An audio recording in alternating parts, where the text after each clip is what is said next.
Thank you.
শ্বশুর হয় তুমি তো মেয়ে ঠাকুরের কাছে প্রণাম করে শ্বশুরের জন্য শ্বশুরের অনেক কষ্ট দিচ্ছে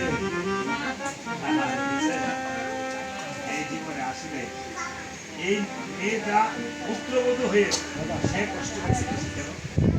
সে তো নিজের বাবাকে ভেবে শ্বশুরকে সে বাবা দেখেছে। ঠাকুরের কাছে প্রণাম করে বলো শ্বশুরের জন্য ঠাকুর, আমি তো আর আমার শ্বশুরকে বাবা বলে রাখতে পারবো না। তুমি আমার শ্বশুরকে যেখানেই দিয়েছ তুমি তোমার শ্রীচরণে ঠাই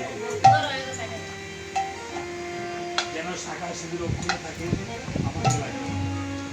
ঠাকুরের কাছে আপনার ওই পুত্রবধূদের জন্য পুত্র কন্যা তাদের জন্য সবাইকে আপনারা আশীর্বাদ করবেন।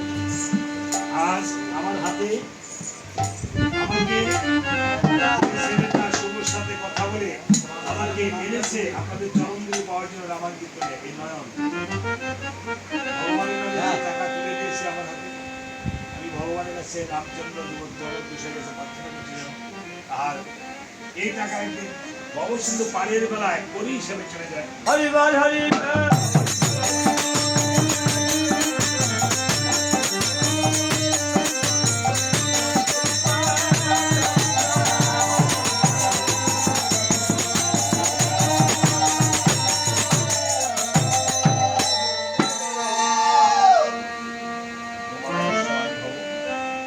আজকে যে অজিত বাবুর সহধর্মিনী যাকে একদিন হাতে ধরে অগ্নিকে সাক্ষী করে এই সংসারে পুরাটা সংসার তুলে দিয়েছিল, আজ থেকে তুমি আমার অর্থাৎ তুমি আমার সকল কিছু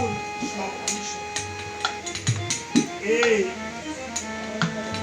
সহধর্মিনীকে ফেলে চলে গেছে। শাস্ত্রে বলেছে কোনদিন স্বর্গেও যদি যায় তার প্রান্তে অপেক্ষা করবে। এই মায়ের জন্য ওনার সহধর্মিনীর আশীর্বাদ করতে প্রার্থনা জানাচ্ছে।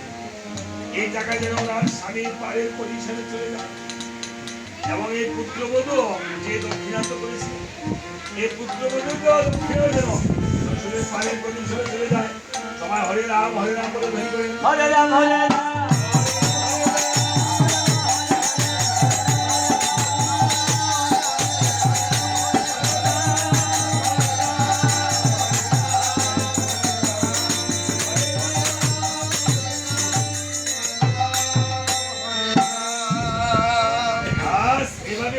তাহলে ঠিক আছে, তুমিও তো কম ছিলে না মহারাজ।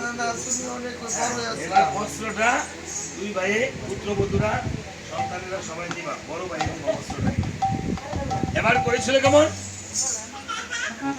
বড়দিন হতে ভাবিতে চিন্তিতে অযোধ্যা রজনী প্রভাত হয়ে গিয়েছে। যখন রজনী প্রভাত হয়ে গিয়েছে তখন পরদিন হতে দেবগণ, মণিগণ, ব্রাহ্মণগণ, পাতালবাসী নাগগণ সবাই অযোধ্যাতে করেছে আগমন। এবার শত্রুঘ্ন দিয়েছে বসার আসন। প্রথম দিয়েছে সোনার আসন, তারপরে রূপার আসন, তারপরে তামার আসন, তারপরে কাষ্ঠ আসন, তারপরে দিয়েছে কুশাসন। মণিরা বলছে এই আমরা ব্রাহ্মণরা এই সোনা রূপা দেখে কোনো লাভ নাই। আমার বোন আমরা ব্রাহ্মণকে জন্ম দিয়েছি তপস্যা করি। যাদের থাকে না হুঁশ তারাই তপস্যা করে গিয়ে বসে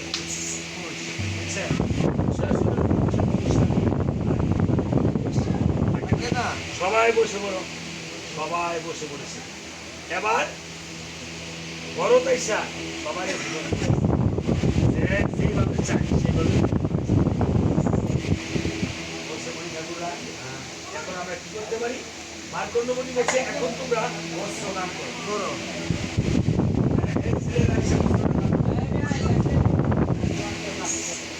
এবার লক্ষণ এক জোড়া বরণ হস্তে নিয়েছে, এক জোড়া বরণ হস্তে নিয়ে সন্ধ্যে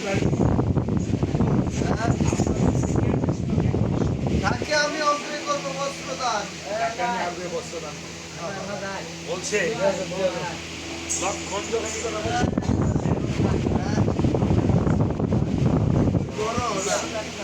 সবাইকে এক সমানে বস্ত্রদান করতে হবে। আসলে মধ্যে শুরু করে আছে সবাই সমান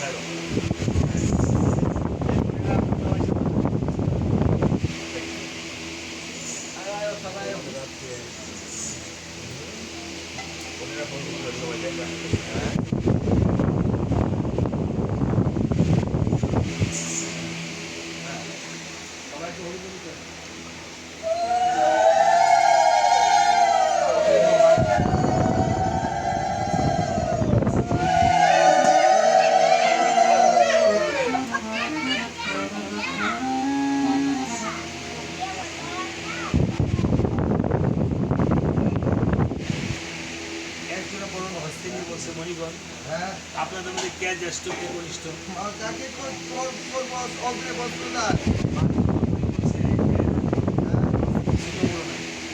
আমাদেরকে এক সমানে সবাই বস্ত্র দিতে হবে বলছে এক সমানে কিভাবে বস্ত্র দেবো রামচন্দ্রকে যখন গ্রহণ করেছে রামচন্দ্র যখন আশীর্বাদ করেছে এতকালে 1,60,000 হয়ে সভাতে দাঁড়িয়েছে সকল মণিকে এক সমানে করছে বস্ত্রদান তার আমি এক চূড়া মনে হ্যাঁ আমি যে বললাম কোনো ভুল করি নাই একজনের বরং বেশি হলো